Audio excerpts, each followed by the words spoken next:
Good afternoon, listeners and viewers to the British Business Podcast Series. We're here in Cornwall at the iconic Headland Hotel. I'm delighted to welcome Ian and Sarah from Keylu, and we'll get to find out all about that organisation and the journey of Ian and Sarah in the next half an hour. Welcome. Thank you. Thank you. Thank you for coming in today. It's a real pleasure to meet you both. If you wouldn't mind, and I don't know who's going to start, but could you give the audience, first of all, a little bit of history about Kilu and what that is, and then hopefully a bit of a journey about yourselves. Is that okay? Of course. Yeah, absolutely. So thanks for inviting us along today. So I'm Ian Dibb, CEO and founder of Kilu. I started the company after losing my mum and my sister, and that was the start of the journey. And on that journey, I was fortunate enough to meet Sarah. So I was introduced to Ian at the time. My partner was working with Ian and mentioned, the idea that Ian had around Kilu, and that's how we were connected, really. And then we can tell the story from there, I guess. Yeah. Okay. So what is Kilu? So I was 28, living in New Zealand. I was working, just taking some time off after university. I received a call from Mum to say, Ian, your sister's sadly gone missing. So a week later, I received another call saying, look, Ian, we've sadly found your sister. And she'd taken her own life after 18 years of bipolar. Flew back from New Zealand for my sister's funeral. And in that 2-week period of being back in the UK, Mum was diagnosed with stage 4 terminal cancer. So within a 2-year period, we went from a completely normal, happy family to losing two of the most significant people in my lives. And it was during that process of dealing with the estate and the administration behind it, you realise that one thing which is guaranteed to all of us is the one thing that most of us fail to plan for.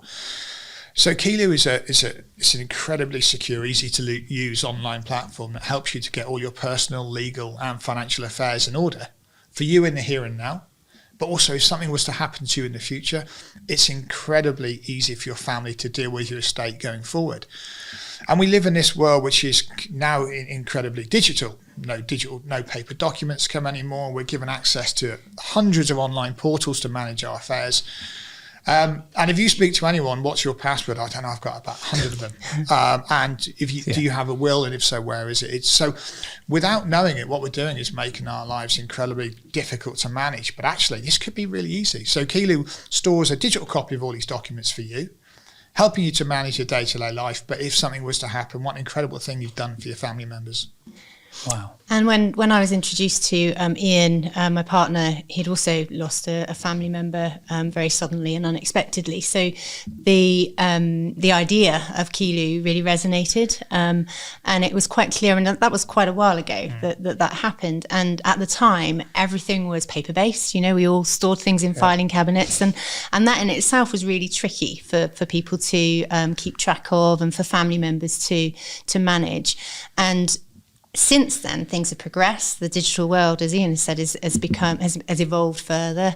We're all managing more and more of our lives online now. And whilst we think we're being really efficient, it's actually really difficult to keep track of yourself, let alone for your family. In fact, you're creating a big problem for your family if they have no idea that, where everything is stored. Do you find that there's nearly always one person? Because I'm just thinking about my own personal circumstances. My family is always nearly only one person. Mm-hmm. It happens to be me, who is the go-to person. Absolutely. Yeah. It's I'd say 99% of people are the same. Really? Yeah. And last week I was chatting to an expert from the probate sector. And over the last 10 years, he's dealt with 4,000 probate cases. And only 1% of people had their affairs in order. 1%, which means 99% of people had left a mess for the family to deal with. And it's not something we do on purpose. No, of course not. Because, these are the most important people in our lives. But we just don't simply think about the repercussions of not having your affairs in order. So I know I was chatting to a large insurance firm last week, and you don't get the insurance document anymore. You get access to a portal. Yeah. And if you don't sign into that portal, then your family member don't know it exists. And it's literally, Kilu stores access to the portals, it stores where the provider is, it's actually so useful for you in the here and now. And if you look at, let's say your MOT, I speak to people all the time who are driving around without an MOT in the car because they haven't been aware it's lapsed. So within Kilu, you store the details of your MOT and when a notification date is for it, when it needs renewing. So Kilu's gone from being just about sorting your affairs out to actually helping you manage your life on a day-to-day basis. Wow. And we've purposely sort of driven it down that route, really, just based on our conversations with people, with partners. And, whilst people realise that they need to get their affairs in order, nobody really likes the job of doing it. And so the idea of Keylu, as Ian suggested, is it's about creating a platform that people can use for themselves in the here and now to help them manage their day-to-day lives. But in doing so, subconsciously, by using Keylu, should anything happen, they're obviously making sure that everything is there for their family. So how long has Kilu been around? So we, for a long time, it was something that I always knew needed to be done. But I was working within a separate job, running this and trying to grow it organically. And it got to the point where we are having so much interest in the platform, we had to raise investment. So we went out, we met several angel investors who put money into the business to allow us to grow. So that was Can I stop you? Can you go back before that time? Before that? Mm-hmm. Yeah, so you said that you always thought you had to do this. Yes. What were the drivers? Because I know a lot of viewers and listeners out there. Yeah. They will want to know what the drivers were, because I think there are lots of people out there who have an idea that they want to start a business. Yeah. And it's those times, the timing, which is sometimes crucial, and actually sometimes you fall into it. So How did it work for you? So it was probably about 2009 that I remember sitting there with, I think it was my sister's lounge. And I said, guys, why is this so difficult? Why is it that the one thing which is guaranteed to happen to us all, none of us deal with? And I said, so if we built this platform, is this something you would embrace? And all of them said, absolutely it was. The issue is great platform, but the wrong time. So people weren't digitally savvy. Okay. So what we did is we waited till a point where technology had caught up with where we are today. So now we all have probably one of the most powerful computers just sitting in our pockets. So off the back of that, you can manage your email, you can manage your social media, you can forward stuff into a folder, you can capture photos, you can capture memories.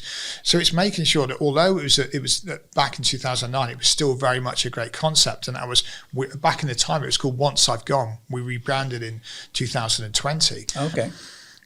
We knew that there was an issue that had to be dealt with. And then it was about how do we do this? So instead of raising huge capital early on, we basically pushed this.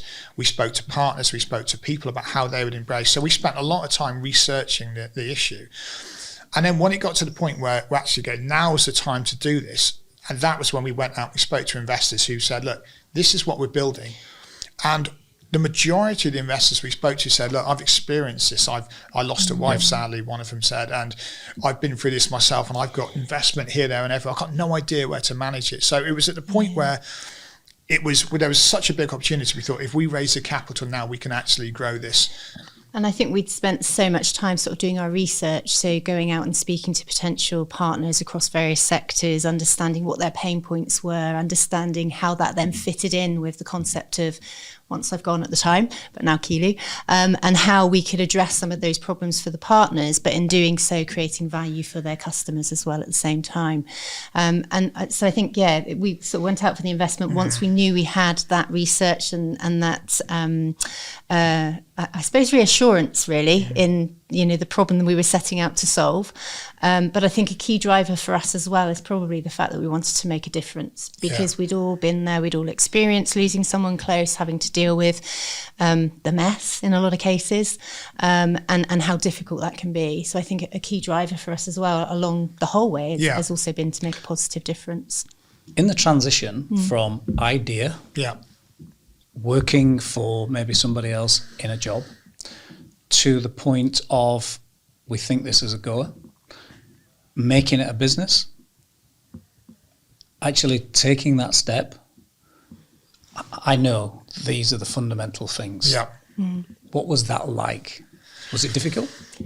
For me, I'm one of these guys who I've always said to my kids, do everything. Regret doing something, don't regret not doing it. Okay. Yeah. And I think in life, life's not long. So if you're lucky, you get 70, 80 years, and you've got to give it everything. So we understood that with 1,500 people passing away in the UK every day, there was a market for what we were developing. So we knew that was good.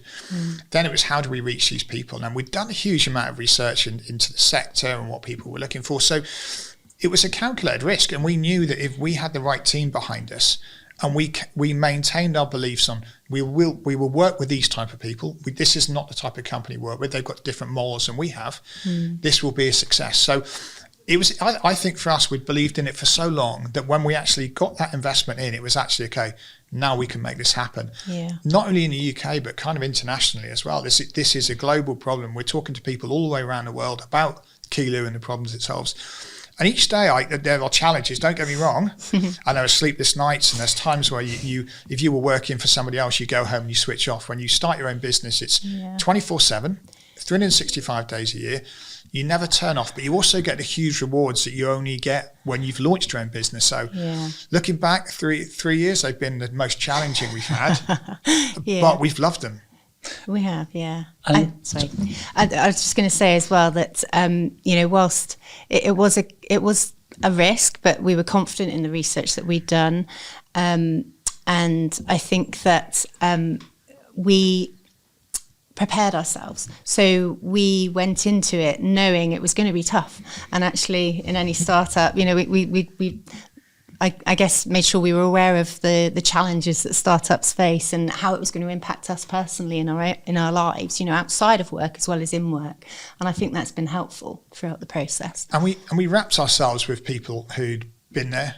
Yeah. So a lot of our... When you say been in the same industry, same things, or they've been there, they've set their own business up? Yeah, so a mixture of the two, really. So some of the people we know, so we got one of our investors is from Canada.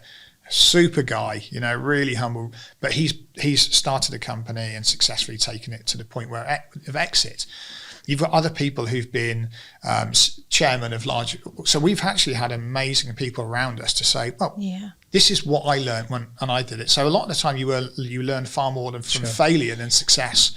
So that's been one of our biggest things behind us. And I recommend anyone starting their own business is to try and find somebody to act in that mental capacity to mitigate any potential risks which you face. And not to be afraid to hold your hand up and say, we're entering something here we've never, this particular area we've never really done before, and to ask for that support really and that guidance. How quickly was the first team member that you employed? So it was post the first investment round, it was immediately. So we were all working on this is what people that's now called a side hustle. We should all have side hustles apparently. But as soon as that funding came in, everyone immediately quit their jobs and came full time onto Kilu. But before that, we were working, as we said, evenings, weekends, holidays. Yeah. We gave it everything to the point where we couldn't carry on anymore. Yeah. Unless you left your job to become full time. Yeah, absolutely. Because it was a huge commitment. Like we gave a lot of my holiday, which would have been to go away with the family, we put into Kilu, and trips to the city to meet partner firms. And we were talking to a bunch of students about to start their own businesses, and it is a tough journey. That step from where you think you'll be to where actually it's not easy. But if you really do believe in what you're building, and it's not just for us, it's never been about money, it's always been about how much difference we make. And I think that drives us more than anyone else, is because we've experienced the difference it makes from one of our users who passed away on our platform. And that feedback and that message from that individual's mum was game changing. We are changing people's lives with Kilu, and we know that if we can times that by 1 million and 2 million when our user base grows, what a difference we're going to make. And I think no matter what, you have a tough day and a tough week, to know that you're changing people's lives is huge. Yeah. Wow. Yeah. It's that type of thing to talk about, isn't it? And the industry that you've gone into, the value that you're giving.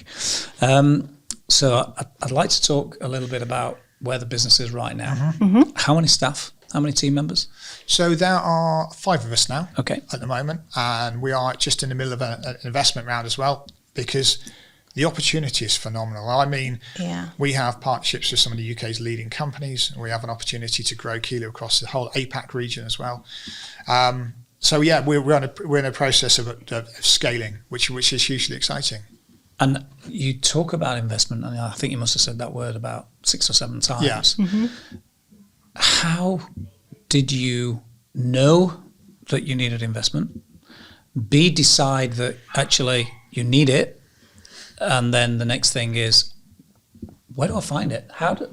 Because I know that there will be a lot of people out there who probably are in the same boat, who would like to know, A, when do they know to press the button and go and find types of investors? Mm-hmm. And I think a lot of people now, the whole thing is bootstrapping as long as you can. Yeah. Okay. So bootstrap it for as long as you physically can. Keep control of as much of the business as you can. Yeah. Till it gets to the point where you physically can. It's actually detrimental for you for not taking that investment. And with us, we knew we had to get investment because we had to build the platform. We had to add all the security How features. long was that before you knew, from day of starting in a bedroom, let's say, to the day where you thought we need to go and... So I would have said that it was probably 12 months from the point of actually we'd had a platform. So our CTO Sean had built our platform for us, but it was getting to the point now where we needed to add features for our business partners, which would have taken us probably 12, 16, 18 months if we carried on as we were. And we said, right, we need to speed this up. Okay. So it was at that point where if we hadn't raised the investment, we didn't want somebody else to come in and go, this is great, and we're going to build it. So what we wanted to do also, is... and it was also about making sure that, if we were going to be offering this platform as a service, we needed to be able to manage that efficiently. And you couldn't do that if you weren't working on it full time. We needed to make sure that we were behind it and on it for our partners and our users.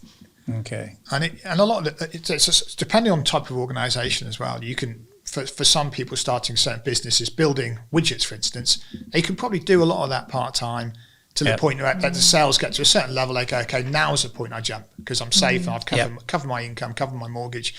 But when you're building a SaaS platform, you know that you have to build it before they will come to it. So there is that kind of issue where we self-funded for as long as we could. And it got to the point where actually we wanted this to be a success. We wanted to change people's lives.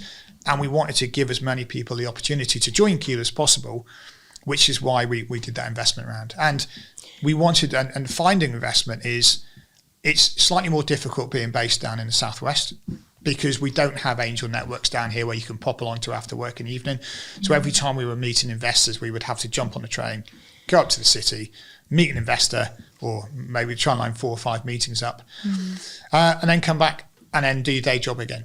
Whereas in the city, you can go along to a meeting, you can meet 5 or 6 investors during a lunch break, and then it's far easier being based in the city than it is in the Southwest. But there are the benefits of being based in the Southwest is living costs are far lower, so you can actually do far more with your money down here. So, and LinkedIn is an incredible tool. We've been incredibly successful on LinkedIn. Yeah, I think a lot of our success with our investment network has been via LinkedIn, really, and intros from existing investors. Yeah. So great point in the podcast to push some key addresses. So LinkedIn, how can people find you? You can find us we've got our company page, which is Keylu. You can find me as Ian Dibb and Sarah Wilkinson. Okay. Website? Keylu.com. Fantastic. And is there anything else that you want to put out there so that people could go on and try and find you? Is there anything else? Instagram or?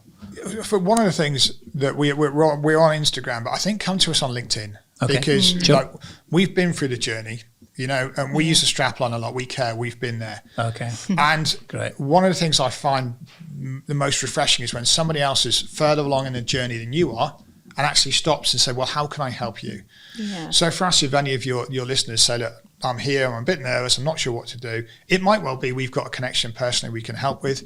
But for us, it's all about how we can give back to people at an earlier stage than us, because we've been extremely fortunate and had some incredible opportunities open to us via referrals. Mm-hmm. So how can we help? Or just drop us a line on LinkedIn.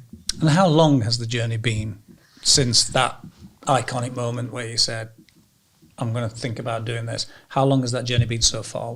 So the crucible moment would have been in 2009. Okay. Was when we first came up with the idea for there needs to be a platform for this. and it's had many iterations, and we've pivoted the business many times to get to the place we are today, which is Keylu. And Kilu comes from the Cornish word for family, which is Keylu. So if anyone was going to ask, Keylu is Cornish for family, and K is where you keep your important information or your key documents. Okay. So we combined the words, and it also meant that we could also get all the URLs, which was important as well. In this day and age, it's one of the most important. Huge. Yeah. How removed in the day jobs you were doing is this work now? Is it completely different, separate? Because I know a lot of people out there will go, oh, they must have been in that area, or they must have been doing this IT, or they must have been able to manage this online. Was it completely different? Not so much for myself. I had a background in sort of the IT sector and program management, so elements of what I do are still relevant within Kilu. So that's been helpful. Right. But just the whole running and trying to get a startup off the ground, there are elements of that have been very new to me. Yeah. For me, it's all new. Oh, brand new. Everything was brand new, from setting up a limited company to organising, raising money, putting financials together, marketing, setting up social media channels, talking to partners, talking about the sales process. The whole thing was completely new. But luckily for anyone starting a business now, there's an incredible bunch of free software, from Canva to do all your marketing and social media needs. Yeah. And then you've got Trello and Slack and Xero. You can pretty much get your business off the ground fully functional with a very small outlay these days. So we've learned a huge amount. If we were to do it again, things would be very different. But part of that learning it's got us here today. So we've learned a huge amount. And we continue to, though. Yeah. And how many rounds of funding have you needed? Have you only gone for one? So we've done 3 small rounds of seed, and we're just about to do a larger, what most people would probably call a Series A round. Okay. And what does that entail for you guys? And I'm not looking for the in-depth information, the detail, but I'm guessing that there'll be a great number of people who are listening and watching this who won't know anything about funding and what even you do to get funding. Yeah, so you basically, most people will start off with let's start bootstrapping. Okay. Then it gets to the point where they'll talk to their friends and family and say, I've got an idea. And they're like, brilliant, we'll support you. So you've got your friends and family around. Then you go into the seed round, which is the next round. What are people getting if they give you some money? Equity in the business. Okay, so they're going to get some shares. They're going to get some shares in the business, absolutely. Yeah. And hopefully, what happens is as the investment rounds grow, so let's say you did 500,000 seed, 5 million Series A, and so on. The investment grows. And you're taking that money in because you need to invest in all platform. Kinds of different things. Technology, people. Yeah. People delivering on the roadmap of how we evolve the product and Okay, so the business plan is really important in terms of, because when you're having those meetings in the city or whoever these investors are, they need to see what it is.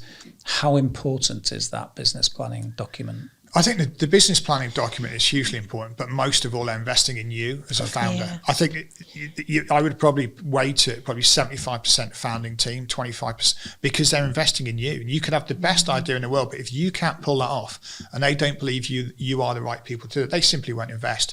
These investors are getting hundreds of business plans over their desk every single week. So they have to like you, they have to believe in you, and they have to believe in the proposition. So the business plan is massively important, but as a founding team, you've got to know the sector you're going into. It's critical. What's made you different to other people? If you're saying that hundreds of those CVs, those business plans are going across the investor's desk every week, why did somebody pick yours out and go, these guys? Is it because of the belief that you've got in what you do? I think it's probably a combination of those things. So I think it's the belief and, the passion that we have around what we're trying to do here and why we're doing this. And also, maybe also the perfect storm. Yeah. Yes. As to what's happened. Yeah. Because I'm in. I mean, I'm already waiting till this finishes and then we're going to talk. Because I love the concept and I've not heard of it before. And so I want to know more and I want to do my own. And my guess is that's what most people are going to want to do. 100%. We've spoken to tens of thousands of people over the journey, and it's a common thing that This is amazing.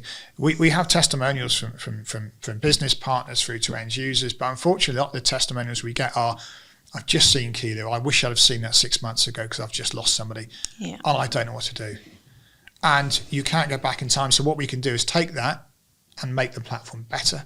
We're constantly evolving it. So one of the things we haven't really spoken about with Keylu is, so I'm married and I've got a 10-year-old daughter who is my world, you know. So in life, we capture tens of thousands of photos. But as a person taking a photo, you're not actually in that image. So it's all about actually, Kilu captures memories and moments. So I taught my little girl to ride a bike, and as she rode off across the field, I turned the camera around on her and said, Alice, it's your dad. And you've just learned to ride your bike, and you've got no idea how much I love you and how proud I am of you.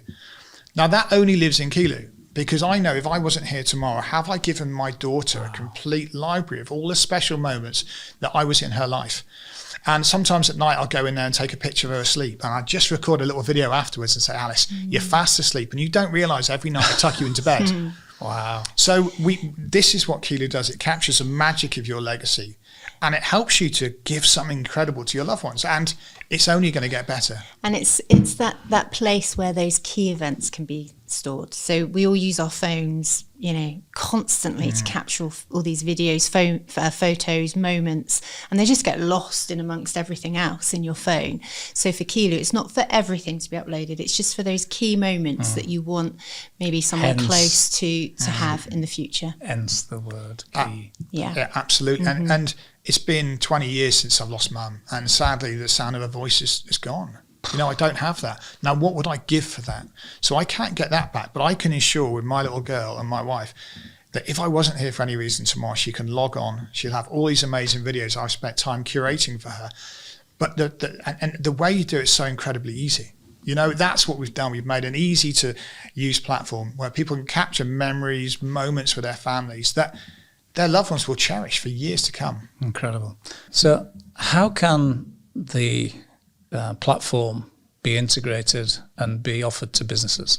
Well, one of the things we do, we work with a lot of companies who see the value in this and want to offer it to their staff as part of that performance package. So I wonder if we address, if you're a business and you're looking for giving your staff something over and above a discounted coffee and cinema ticket, that they can reach out to us and we can say that this is something. And we're in talks with loads of people about this at the moment. We're getting an awful lot of interest from the corporate sector, because particularly actually after COVID, and how they're now sort of revisiting their corporate benefits and wanting to focus on the health and well-being of their employees.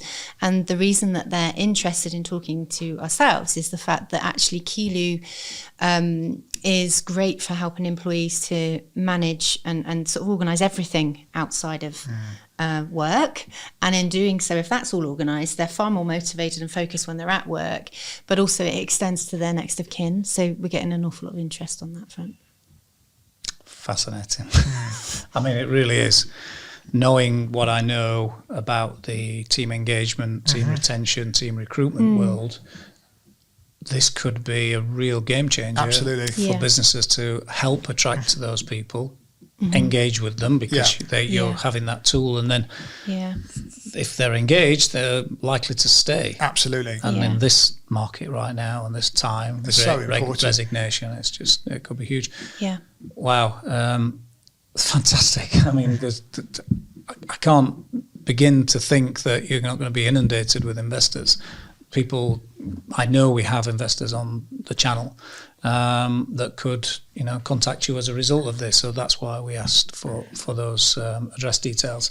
A wonderful conversation. Thank you. It was fascinating. Another amazing journey and story, and certainly business invention, dare I say, and the platform that's coming to you sometime soon. You heard it here, the British Business Podcast. Until next time.